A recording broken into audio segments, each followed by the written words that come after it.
Have you ever wondered what drives a man to send more than $90,000 to, let's call her a singer? What makes him send the most degrading and humiliating texts to get her attention at all costs, even offering to send her $400,000 in Bitcoin and to tattoo her face on his leg with the words, Number one spender? Yeah, this one is going to be a bit hard to digest, but by the end of this video, you will be able to repel this kind of freaks. Just in case someone decides to become your overly attached fan. Nobody wants a remake of Fatal Attraction. Hello, welcome back, my body language buddies. My name is Jesus Enrique Rosas. I'm the body language guy, and make sure you like, subscribe, and hit that bell so you don't miss any of my body language analysis and tips. Let's get down to it. So I was just casually browsing the internet, minding my own business, when all of a sudden this popped up on my X timeline. I ran into my number one spender on OnlyFans crying emoji. Oh, nice, a simp.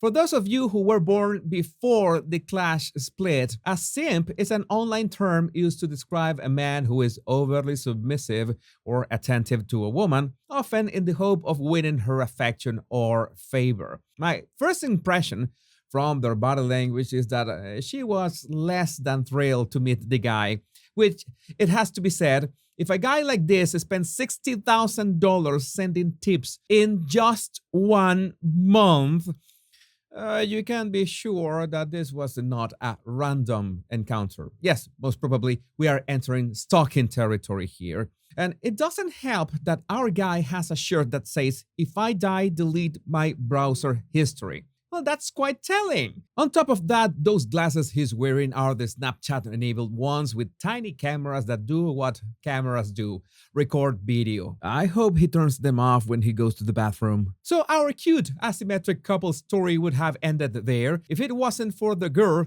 whose name is Ruby Rose. No.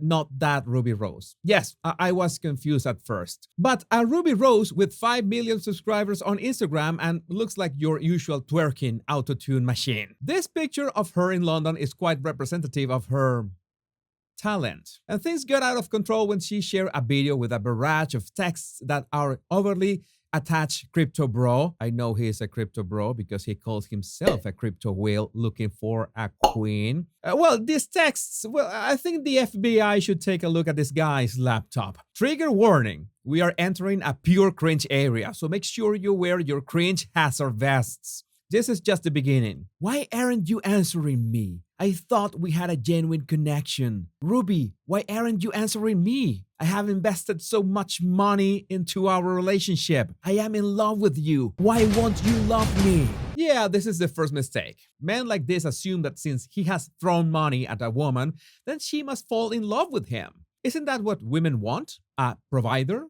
Someone with money? Well, women actually like men with a purpose, men that got their shit together and are thriving in what they have set themselves to. Sometimes it can bear nice financial fruits, but sometimes it can mean success in other ways. A man can be broke, but if he draws portraits at Montmartre, or he's a lifesaver at Ipanema Beach, or a flamenco guitarist on the Plaza Nueva in Granada, he will be a natural woman magnet because he's got a purpose and at the same time it's a sexy hobby. I'm oversimplifying, but you get the idea. Money helps, but just to some extent. But what repels women is this. I would do anything for you. I would fly anywhere to be with you. All that I can ever think of is you. There is not a single other person in the world as perfect as you are. You could be my queen and I be your king. I will give you anything you could ever wish for. We can even have a one-sided open-end relationship when you can do whatever you want, as long as I know that at the end of the day, you come home to me and are only with me. This is being needy over 9,000. And now you have a hint about why did Ruby name this guy Brandon Weird OnlyFans fan. Yeah, but the weird gets worse. Much worse. And what you're about to read is just a few hours after the previous texts. And meanwhile, he had been sending the same needy messages. But now he enters all caps territory. Ruby, stop ignoring me. Why are you ignoring me after all of the money that I have given you to show you that I am only loyal to you and how much I love and appreciate and adore you? How dare you not answer me? I see you actively posting on your Instagram story and you have not answered me once. You are making me very mad. I have treated you like a princess and you won't even take the time to respond to me. I will not tolerate this. Okay. This is the part in which you call the police, right? Even if there is not an actual threat in those words,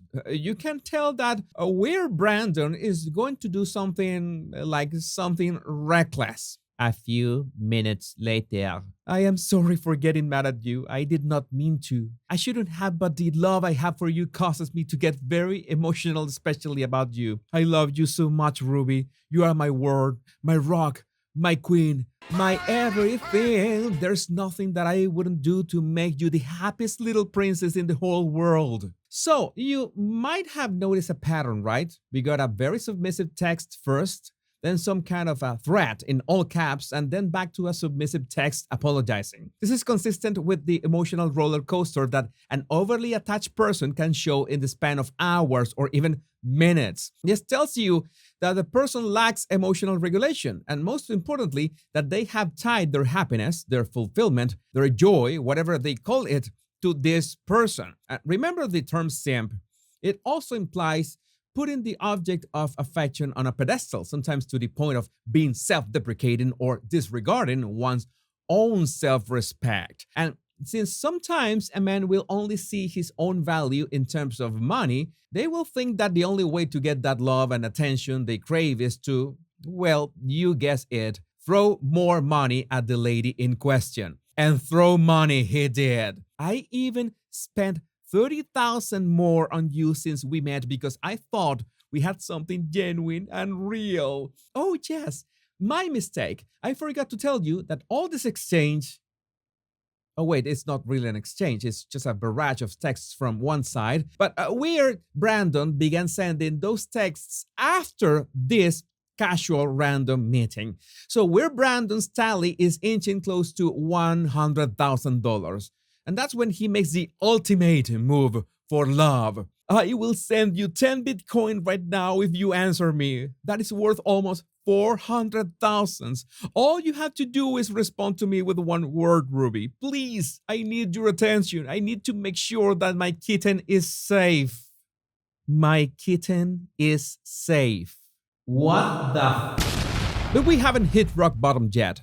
Hands down, the most seductive prose included in these messages is this one. I can spend all of my money and be homeless just to wake up every day knowing that you are happy.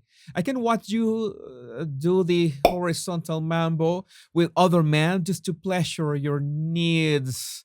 I can be your sissy boy and let you boss me around while I do whatever you demand of me in my sissy maid outfit.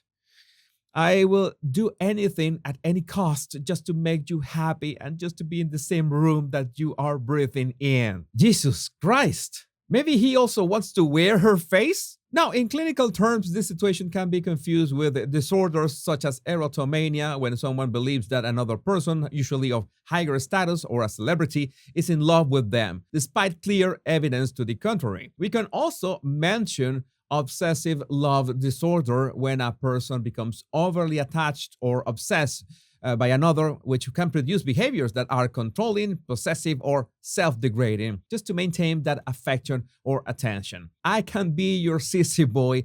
That pretty much fits. But in my professional experience, this is just another subset of the clinical term being bloody crazy. How can you avoid someone getting overly attached to you to the point of being stalky? Well, first of all, if you go to London, don't take pictures like this. You're going to attract the wrong kind of attention. Or the right kind of attention if you're in the music industry. But maybe you don't have an OnlyFans account and don't plan on having one, but it has nothing to do with it. This can happen to anyone.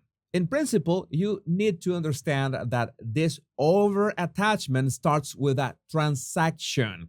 And sometimes a transaction is something as simple as a text message. You get a text from a man or a woman. they seem friendly, you follow up, you feel flattered by what they say, maybe they are quirky or interesting, but on their end, they think that you're reciprocating whatever need they have. Because the problem with this kind of toxic, overly attached people is that they not only have this huge chasm in their emotional needs, but they also lack any emotional regulation to process how they deal with pain and rejection in day-to-day life. It's not a coincidence that Weir Brandon also mentioned that I even told you about all the times in high school that I got made fun of by everyone and humiliated. He's looking for the one to save him from that past, when the only one who can recover from it is himself. The critical thing here is that you don't need to be a celebrity for this to happen. And it doesn't matter if you are a man or a woman. You just need to fall on the sides of someone with such brutal craving of love or attention or acceptance that they will stick like leeches to you, even if you haven't done anything that remotely deserves that toxic attachment. That's why it's so important to stay alert about people's behavior. And yes, text behavior is a thing. What kind of words people use, how frequent are their messages, are they sort of expecting something from you? And yes, there are situations in which someone could get obsessed with you without you doing anything at all. But the probabilities of that happening are much less as long as you set up the right boundaries from the start. Every one of us likes compliments, but always be mindful of those interactions. If all goes well, you won't have to deal with someone getting a tattoo of your face on their leg. My body language buddies, I would love to know what do you think about this in the comments, and don't forget to download my free 100 body language tips in the description of this video. Much love and bliss.